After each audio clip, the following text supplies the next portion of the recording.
మీరు ఎప్పుడైనా డబ్బులు ఒక్కరికి ట్రాన్స్ఫర్ చేయబోయి ఇంకొకరికి ట్రాన్స్ఫర్ చేశారా? మీ డబ్బులు మీకు రావనుకున్నారు కదా, కానీ ఆ డబ్బులు తిరిగి మీకు వచ్చే ఛాన్స్ ఒకటి ఉంది.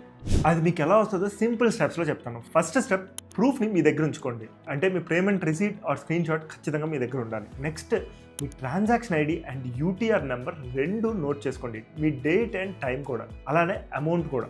వెంటనే కస్టమర్ కేర్కి కాంటాక్ట్ చేయండి. మీ ఫోన్పే, గూగుల్ పే దేంట్లో అయితే ట్రాన్సాక్షన్ చేశారో వాళ్ళకి కాంటాక్ట్ చేయండి. వాళ్ళకి ఆ ఇష్యూని చెప్పి మీ స్క్రీన్ షాట్స్ అండ్ డీటెయిల్స్ని షేర్ చేయండి.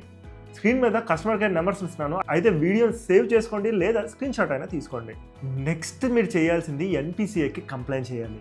మీకు ఏ హెల్ప్ లేకపోతే npca.org.inకి